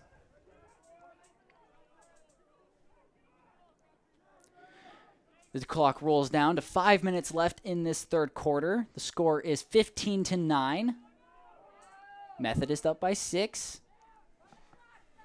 And 50 seconds on the shot clock for the Monarchs. Ball's in the net of number 24, Nate Moore. He'll go ahead and pass it up. Shot on the goal right there, and that'll go in. Number 44, R.J. Breeden. R.J. Breeden went for the 5-hole right through his legs with Lightfoot. And gets back on the board. I haven't seen much from Breeden since the first quarter. But he gets back on the board for the Monarchs there. And so this is a 16-9 ball game. So the pendulum is starting to swing back in the Monarchs' favor. Yeah, a huge disappointment there for the Knights defensively, but a great play, more specifically from number 24, Nate Moore, lulling the defense to sleep and letting the cutting Breeden do the rest. So now the Knights back at the faceoff. Again, this has been a struggle all day long. Porter Alleman seems to take it at first. A good check right there from number 2, Jake Bandler. Gets it back. Now Bandler, it'll be the Methodist Monarchs with an opportunity to take it on this one.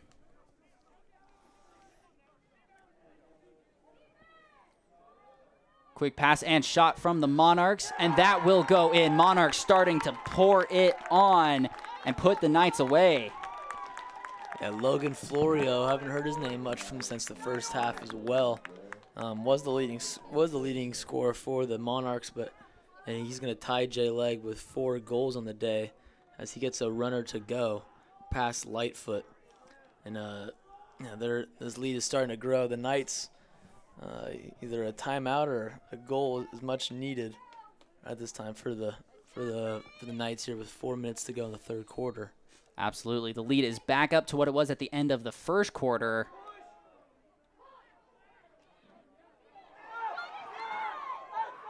And the Knights starting to get a bit sloppy. That'll be on Forrest Ambridge there.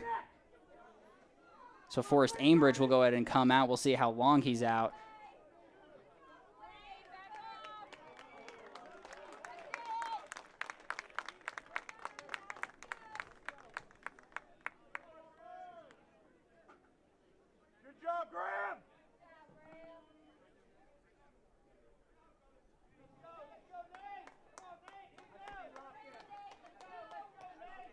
So Forrest Ambridge will be out for 1 minute. So the Monarchs back with a man-up opportunity. And you can just see the Knights just starting to get a little frustrated with the play right there. Just Forrest Ambridge not going for the ball at all on that one. So Monarchs man up, back on offense.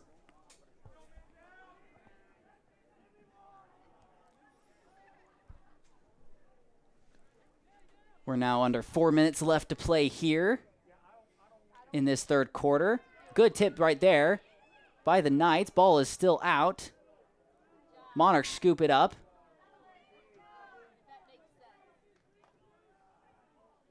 Still 30 seconds left on the penalty. Shot on the goal. That'll be blocked right in front of R.J. Breeden. And the Monarchs will maintain possession off that shot.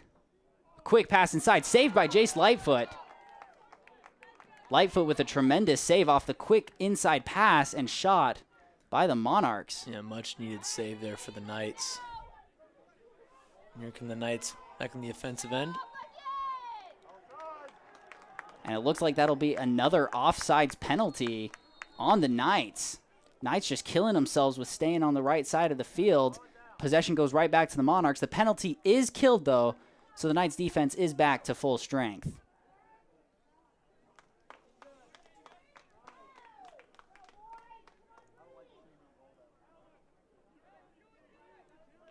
So now the Monarchs just back on offense. Two teams both at full strength, no one in the penalty box. Monarchs are up by 8, 17-9 is the score. And there's Jay Legg making a move, shot on the goal. That'll go just right. And that'll stay with the Monarchs. So the Monarchs with 44 seconds left on the shot clock. And under 2.5 minutes left to go here in this third quarter. They'll pass it up to the top. Make a quick move inside, shot on the goal, and right there goes in. That's Ryan Kavunas again, the senior from Warrenton, Virginia, starting to get some key goals for the Methodist Monarchs here as they start to pull away in this third quarter. You know, really starting to own it here. This first and third quarter for the Monarchs, Mark, we've seen just absolute dominance from the Monarchs here. Yeah, and coming into the start of this third quarter, you saw the Knights keep up that play from the second quarter, getting up 3-1 in the quarter. But since then, it has been, like you said, utter domination. Since the 3-1 lead that the Knights took in this third quarter, the Monarchs have scored 5 straight goals to make it a 3-6 and just extend the lead at the largest of the day to 9.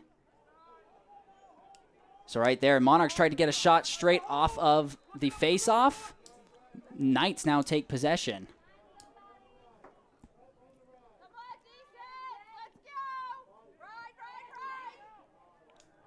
And the Knights will get the clear. Number 13, River Jackson, will have it. We'll pass it up. So the Knights now on offense, looking to make something happen. Tyson Maury. Nothing there for him. Great defense by Daniel Wright there, locking up Maury on a couple of those moves. The Knights look to reset the offense. Yeah, that can't be understated today, how well just the defensive structure of the Monarchs has held up in this one today. Whistle from the refs here. The flag will be thrown. Looks like it's going to go on the Monarchs.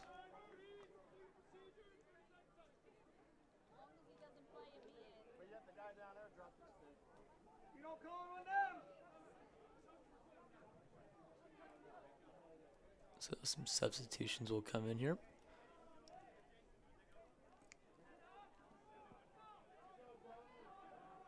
So yeah, that looks like that'll be on number 3, Christian Thompson. At least that's what the scoreboard says right now. Nope, it'll be on number 29. 29 for the Monarchs. Calvin Flippin will be out. So the Knights with the man-up opportunity. Great defensive play there from number 2, Jake Bandler, to pop the ball out. Knights will pick up the ground ball.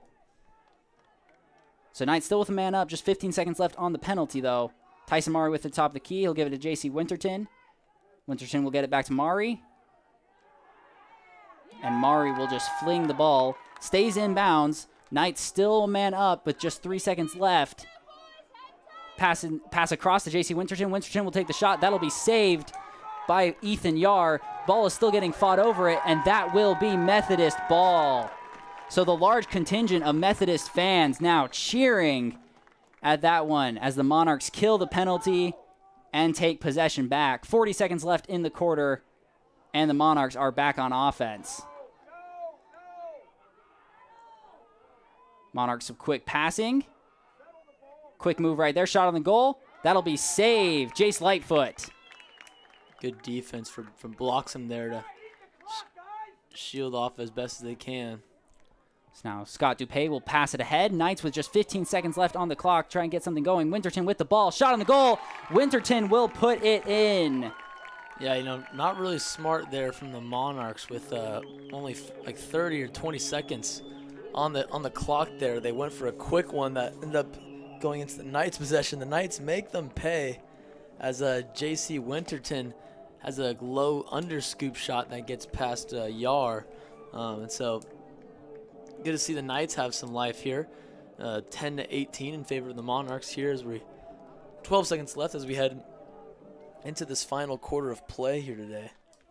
Yeah, it'd take a miracle, but the Knights aren't so far out of it that it's impossible for them to come back. It would take a lot going right, though. It would start here with 12 seconds, maybe getting one last desperation point off this face-off. Ball is out, 9 seconds left. Knights do win it. So Porter Alleman running up ahead, just 4 seconds. He needs to get a shot off here soon. And no shot gets off. So that'll be the end of the quarter. The score is 18-10 in favor of the Methodist Monarchs. Yeah, so a quarter dominated by the Monarchs. That we had a 4-goal game at one point, and it got as bad as 9 at a point, but cut it back down to 8 here. So, if you're Coach Lamb at this point of the game, you're really looking just to, you almost have to have a perfect quarter right here of play, and we haven't seen that yet today from the Knights. Just the penalties, the offsides, the turnovers, and so. The Knights have their best quarter of play right here. We could have a close one and a cinema, as they say. Yeah, that's true. I mean, you got to keep in mind the first quarter was a 9-1 first quarter in favor of the Monarchs, right? So a nightmare quarter for the Knights turned into a dream quarter for the Monarchs. The same thing could happen in the fourth quarter. The Monarchs definitely picking it up, gaining some momentum, but anything can happen. It ain't over till it's over. And of course, we're Knights fans, so we're gonna root for the miracle here. But we'll go ahead and take a break. We'll bring you back for the start of the fourth quarter, hoping for a miracle. Stay tuned.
All right, and welcome back here to the fourth and final quarter of this USA South men's lacrosse matchup between the Methodist Monarchs and your SVU Knights. So coming in the opening face-off, the Monarchs win it, and a flag gets immediately called on the Knights. That is Graham Clausen's third big hit of the day right off the face-off. So the missed shot will go. It'll remain Methodist ball, and the Monarchs will be a man up.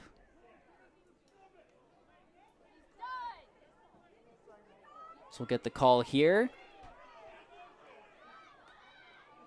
So that'll be Scott Dupay, number 7 for the Knights. He'll be out for 1 minute. And Graham Clausen still down on the ground. Yeah, like you said, third time today he's hit the turf and needed a stoppage of play.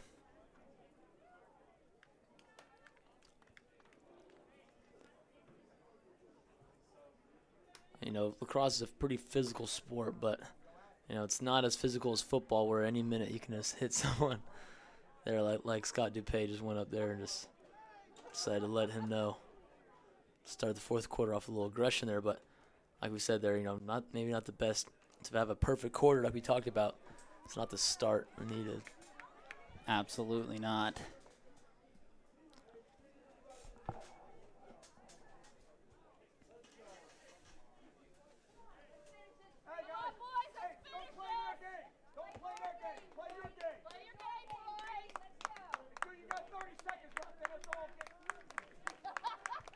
So Clausen able to stand up.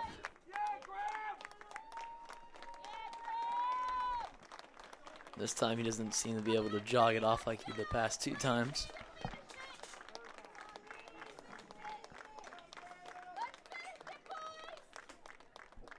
Good to see that he can walk it off, though. Now, this game has been a physical one. Both teams having some players go down. Luckily, no one needing to stay down. Everyone able to get up and walk off, but Graham Clausen has been hit the most in this one for sure. So, after Clausen walks off, the Monarchs will have the ball and the man-up opportunity. They're up 8 and looking to press that advantage to finish the Knights off. And like you said, the Knights need to have that perfect quarter, and that's not the start you need. Good check there from the Knights. That'll pop the ball out. So that'll be Isaac Finley running down with possession. So the Knights are able to clear it. JT Couture now running down the middle. He'll pass it up. Shot on the goal. That'll go in. Abe Salmon. So the Knights, with a man down, are able to score, which we don't see that too often there. An underhanded or short-handed goal there for the Knights. And so 11-18 here with 14 minutes left in the fourth here. You know, the start that the Knights needed. Yeah, absolutely. That penalty still in force for Scott Dupay. Still 34 seconds left on that. I imagine the officiating will just have the Monarchs take the face-off without one, or perhaps maybe I'm wrong. I don't know. So Ben Sluga will be out there to do a face-off. But the Knights still a man down, did get the man down goal, which is huge. I mean, that's about as perfect as you could want. And Ben Sluga will take the face-off. So now if the Knights take it slow and avoid any serious problems, they'll be able to kill the penalty. Tyson Murray running to the goal. He'll swing it around back, gets it to the open Knight. Shot on the goal, and that will go in. Have a day, Abe Salmon. He is letting the Knights know that, you know, this game may have gone away, but he's going nowhere.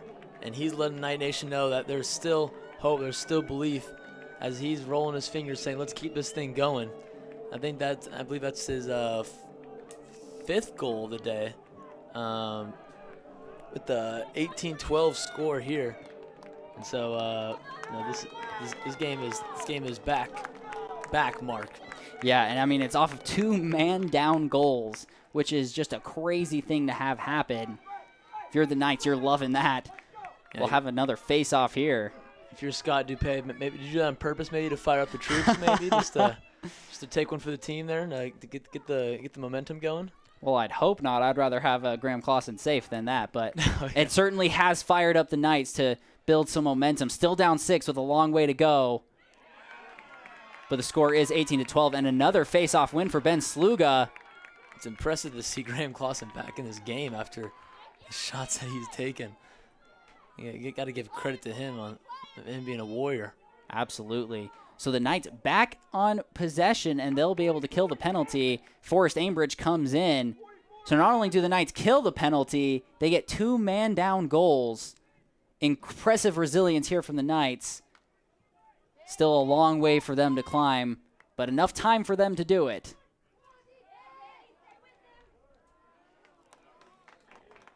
And the refs will call that as a shot, and so the Knights will maintain possession. Tyson Murray flung it at the goal as he was falling down. So 44 seconds left for the Knights here in this possession. Quick move right there, and that'll be a save. Ethan Yar. Great play there from the goalkeep. His save percentage now back over 50. So the Monarchs now with possession. They'll get the clear. And a bad pass there. That'll be picked up by the Knights. So now the Knights back in possession, needing to clear. Lightfoot will get the good pass up. And now Finley with it on the offensive side. We'll get it to Tyson Murray. Murray making a move. Shot on the goal by Murray. Oh. Good save right there, Ethan Yar. Knights trying to push the momentum, push the advantage. Tyson Murray blocks it right up front. Turnover on the Monarchs. It's 2v5 for the Knights. Knights pick up the ground ball off the shot. And that after the fourth attempt by the Knights, shot after shot after shot, J.C. Winterton finally puts it in.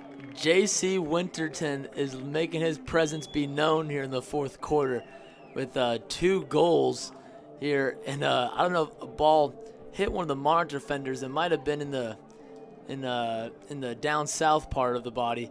And so he went down went off of J.C.'s first shot. And so he, while that player was down, scooped the ball next to the Monarch that's laying down there and let it rip right over to Yar. And it got through. So just when we were talking about having this perfect quarter, I wouldn't say perfect, but it's going the way that the Knights need to right now with the back down to a 5-goal lead for the Monarchs here and plenty of clock with 12 minutes left to play.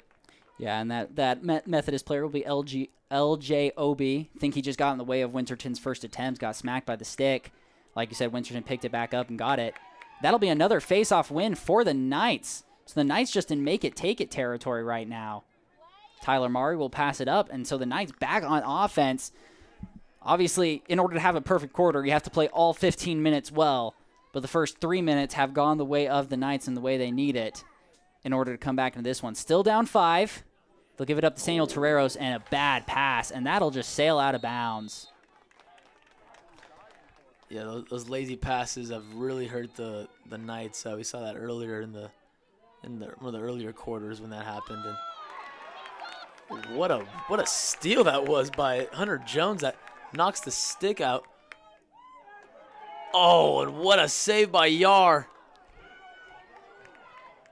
And the ball bouncing out to the 30-yard line. The Methodist Monarchs will pick it up. Ball still on the ground. Good checks here from the Knights. Monarchs will put to retain possession. That was a crazy possession there from both teams. Yeah, much needed timeout there as both teams with very sloppy play, with sloppy passes, mishandling of the ball while running. And so both coaches want to talk things over here. Coach Brody and Coach Lamb, along with Coach McVeigh for the Monarchs. Yeah, I mean, there are some players who are not playing sloppy, though. Number 16, Hunter Jones, with the brilliant check. Didn't get the shot to go in because the other player playing very unsloppily is Ethan Yar. What a save. This quarter has not gone the Monarchs' way, but it would have been way worse had it been anyone but Ethan Yar there in the goal. Yeah, Ethan Yar, the sophomore has been from St. Augustine, Florida, has been very impressive, though, with how many shots have been on goal from the Knights. And so, yeah, they have 13 goals, but he's done his best.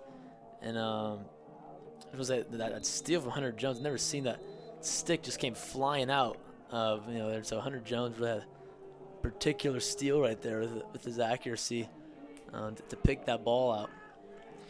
Yep. So coming out of the timeout, Monarchs will be on offense. The savvy timeout from Ryan McKay, preventing any of the possible turnover that might have happened there. So Monarchs will be on offense, and they looking to stop the bleeding. Knights have done very well in this quarter. Knights have scored 3 unanswered goals and have only allowed Methodist to get 1 shot in this quarter in the first 3.5 minutes, whereas the Knights have gotten 9. So a big difference. So the Monarchs definitely needing to stop the bleeding and just make sure no comeback here. As the Knights really looking for a stop here and keep this momentum going their way.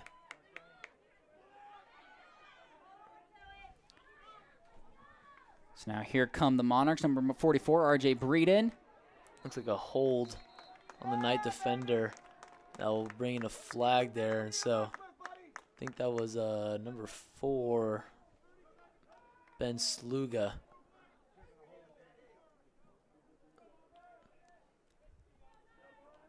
There's not one sport where that's allowed. Nope, you're definitely right. So Ben Sluga walking his way off, limping a little bit, but Ben Sluga will come off. So the Monarchs with possession. They have a man-up opportunity, just 30 seconds here. But 30 seconds might be enough. Monarchs passing around, get it passed right near the goal.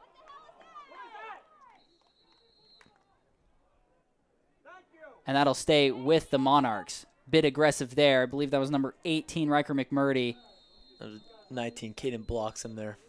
Oh, you're right. I can't see. No, you're totally right. You're good.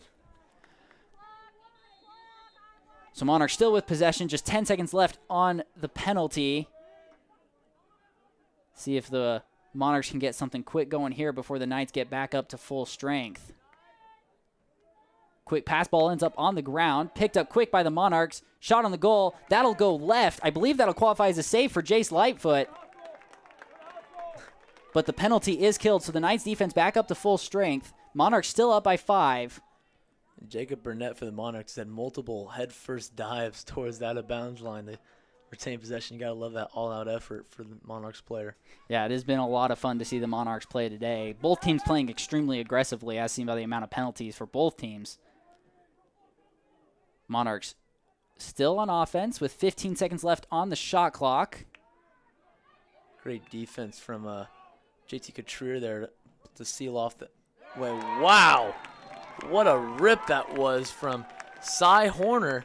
We have not called his name much today, but he is the second leading scorer on this team, the senior from Roxborough, North Carolina. But he comes at couldn't have come for a better time for the Monarchs there, as he gets on the board to give the Monarchs a 19-13 lead here. Yeah, Cy Horner, he averages 6.8 shots per game, which is 10th in the USA South, which means he shoots more than most every other player in the conference. Today only with 2 shots. Yeah. Right, but makes one of them count. The lead back up to 6 for the Monarchs, and they'll take that face-off. So Monarchs now with the make-it-take-it opportunity as the clock rolls under 10 minutes. Knights defense needs to hold strong. They're really close to losing that perfect quarter that they need. Each possession mattering more and more for the desperation Knights comeback.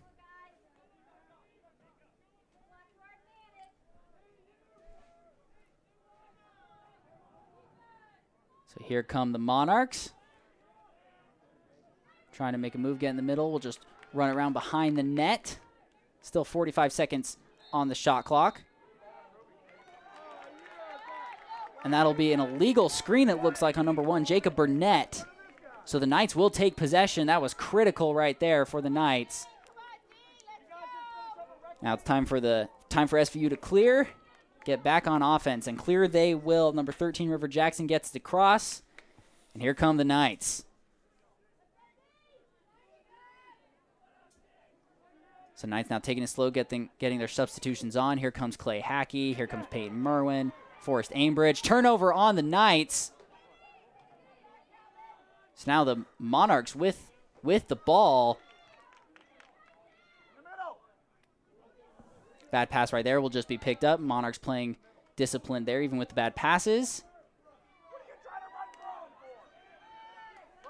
So now the Monarchs on offense. The Knights were trying to get the substitutions in, but the Monarchs defense had different plans. So free shot on the goal here, and that will go in. Knights defense just collapsing as they tried to substitute. Jake Bandler with his 3rd goal on the day. And that right there, on the offensive side, you had head coach Lamb trying to get all his offensive players in, get Peyton Merwin in, get Clay Hackey in. But then the cough above the ball, Monarchs run it down, and then now head coach Lamb's like, well, we got to get our defensive players in. And as the Knights are getting the defensive players in, Jake Bandler just left on an island. The score is 20-13 in favor of the Monarchs.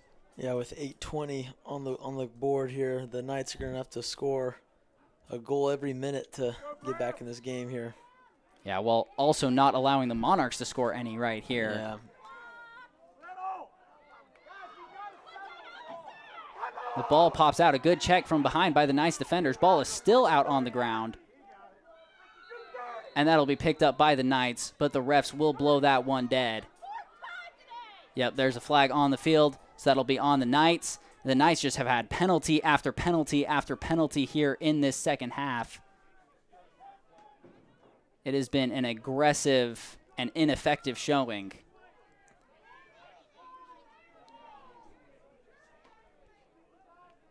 So that'll be number 19, Caden Bloxham.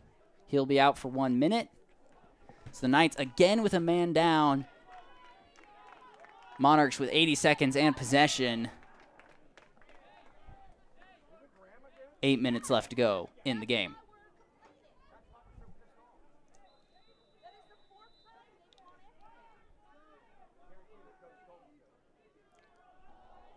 Monarchs passing it around.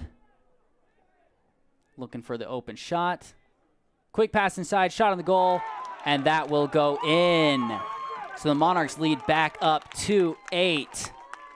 And that'll be number 45, Ryan Kavunis, on the goal. Yeah, and that might be the dagger that could really put the Knights away here. With an eight goal lead here, 7 minutes to go, 7:50 to go. Yeah, we saw some stretches from the Knights where they were pushing in, cutting into the lead, and then every time the Monarchs have responded. Now the lead back up again to where it was at the end of the first quarter.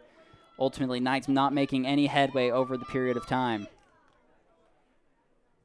So Porter Alleman will be back in the face-off spot for the Knights. He struggled today, 8 of 19. Ball is still on the ground. No team yet won it. Knights will take it. So Knights have it there. That'll be Abe Salmon with it. Abe Salmon getting some room in front. Gets harassed. Ball gets checked out. Good forced turnover there by the Monarchs. So Monarchs back in possession. And they'll get the clear with some space to run. Knights defense will recover. Monarchs will slow down. They're getting close to cruising time here, being up 8 with just 7 minutes left to go. And 60 seconds on the shot clock, meaning they can take out a whole other minute for the Knights.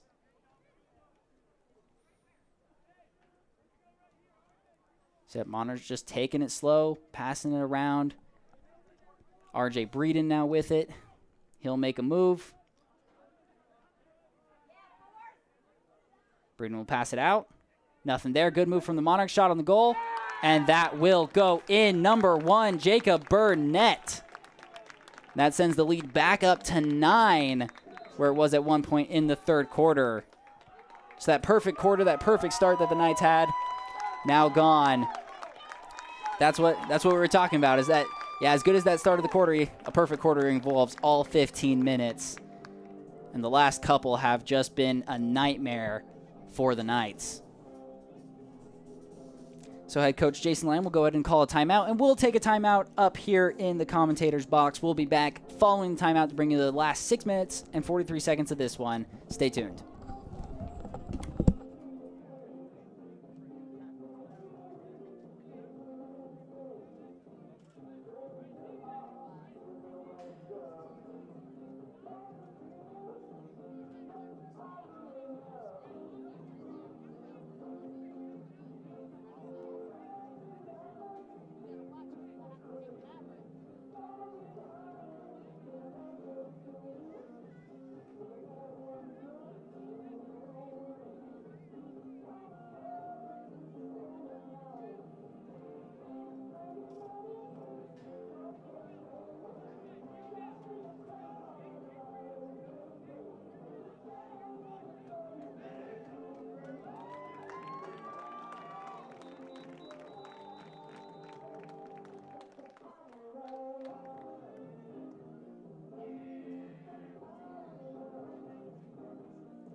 All right, and welcome everyone back here to this USA South men's lacrosse matchup between the visiting Methodist Monarchs and the SVU Knights. The Monarchs up 9. The score's 22-13.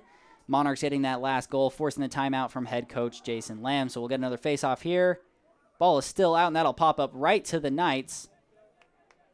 So the Knights on offense. Great face-off win there. Haven't gotten many of those today. But the Knights on offense, 6.5 minutes left to go here. Knights down by 9. And really, barring one of the biggest miracles in lacrosse history, if you're the Knights, you're just looking for positive momentum here, taken into the next round. It's looking here like the Knights will be the 4th seed in the USA South. Bad pass there by the Knights. Ball pops out. Knights keep it. Just 40 seconds left on the shot clock for the Knights. Peyton Merwin now with the ball. Merwin will pass it up. Knights getting the ball around. J.C. Winterton doesn't handle the pass well. He'll pick it back up. 25 seconds left on the shot clock now for the Knights. And they'll get it to Clay Hackey at the bottom of the 30. Clay Hackey making some moves. He gets in the middle. Shot on the goal. And that'll be a save right there. Ethan Yar has had an incredible game. The actual stats may not show it, but he has been a huge deterrent for this Knights offense here today. So now the Methodist Monarchs back on offense after the brilliant save from Yar. And with plenty of time to just keep running it down. We're approaching 5 minutes left, and the Monarchs still with 60 seconds left on the shot clock. They'll pass it up to Breeden, and Breeden will just pull it out, take it slow.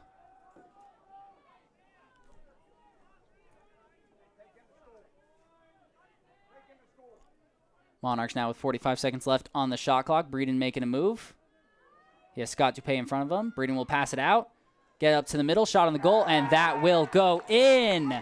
Number 6, Cy Horner on the goal. So Cy Horner now with 2 goals in the 4th quarter. He gives the Monarchs their first 10-goal lead of the day. Yeah, Coach Lamb really feeling the frustration and stress. Just how this 4th quarter's played out. We're so close to get to within 4 goals. And then, really just trying to lose the control of this game here as it grows to a 10-goal lead here with 4:50 to play. Yeah, and if you're the Knights, you got to keep in mind of where this game is leading. This isn't the end of the road. This is leading into the USA South Conference Tournament, where the Knights looking like will be the 4th seed. They'll play Greensboro first. Greensboro is a team they handled pretty well earlier in the season. Taking a look at that game, they went on the road to Greensboro, North Carolina, and beat Greensboro 19-5. So you got to like their chances in that game. Problem is that they then go on to face the 1 seed if they beat Greensboro, and that 1 seed 5 for Falcons having a dominant season. So those were the stakes in this game. But that's the card head coach Jason Lamb now has. The Knights do have the potential to make it up. Yeah, will that Greensboro game be here, or will that be on the road, Mark? It will be here at in beautiful Buena Vista, here at the fields at SVU. So that'll be next Saturday. So that'll be the thing to look out for. But this Knights team now just needs to build some momentum in this game to head into that Greensboro game with some positive vibes going into it. Now approaching 3.5 minutes left here at the end of the game. Knights with possession. Scores 23-13. And Tyson Mari with it in the middle of the field. He'll get a good screen. Mari gets a good check from behind. I believe that's number 11, Xavier Powers, getting the good check, popping the ball out. So that'll be a turnover on the Knights. Additionally, great pass from Ethan Yar to get it up. Methodist clears. And now Methodist can run the clock all the way down to 2 minutes left in the game with this possession. As we hit the 3-minute mark, Monarchs back on offense. Yes, up next for Methodist, then who will they pull in the draw? There's the 3 seed. So Methodist, following this game, they'll be at home in Fayetteville at Monarch Stadium. They'll be taking on the Pacers of William Peace University, the 6th seed, who they also beat earlier in the year. That was at home at Monarch Stadium, 18-7. So you got to like their chances as well. And they'll go on to face the number 2 seeded Piedmont, which will be an interesting matchup for sure. Piedmont did handle the Methodist Monarchs pretty well all the way back in March. 3-10 was the score, so that'll be interesting to see. So coming back to this game, thinking more about the present than the future. Refs have stopped the play. They'll wave off the flag. So it will be Monarchs ball. Still 60 seconds left on the shot clock for them. 2.5 minutes left to go here.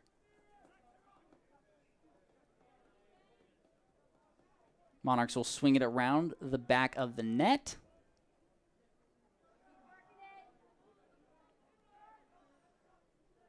Nothing there. They'll pass it out behind the back of the net, and that will go out of bounds. Not quite handled well. Knights will take possession. Isaac Finley with it. So now the Knights pretty much with one last opportunity to get something positive going. First need to clear. Finley will get it to Clay Hackey. And Hackey will get it across. So the Knights back on offense. 63 seconds left on the shot clock for them. Clock rolls under 2 minutes. And the Knights looking to get something here. Forrest Ambridge with it at the bottom of the 40. And Ambridge will look to get going. Makes a good cut, loses a defender, passes it up to the middle. Shot on the goal. That'll go in for the Knights. I believe that'll be number 3, Clay Hackey. He'll give the Knights the 14th goal of the day. And that'll be his 4th goal for the day. And time up with Abe Salmon for most goals today. Yep, so definitely some good individual performances here from the Knights. Clay Hackey, Abe Salmon, J.C. Winterton doing well. I mean, you look at the caused turnovers. Cade Bloxham has 4 caused turnovers, as does number 16, Hunter Jones.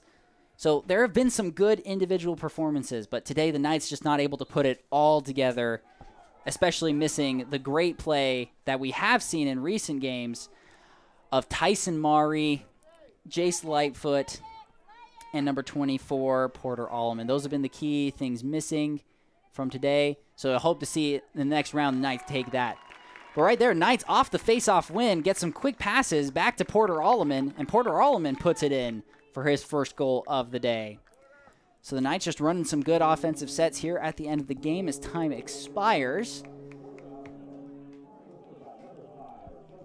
So 1 minute and 10 seconds left, I believe, back for this 4th quarter. And the Knights scoring that in just 17 seconds. So if you imagine the Knights keep doing that, they can cut the lead down to 5 before they run out of time. Just a little too late for the Knights.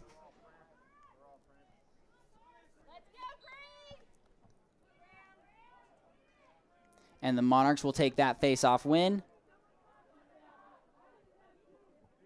So now Graham Clausen with the ball at the 30-yard line. Clausen just trying to play keep away. Knights being aggressive. Monarchs with the ball with just 50 seconds left to go. The Monarchs shot clock is greater than the game clock, so they have the opportunity now, if the Knights let them, to just run out the clock.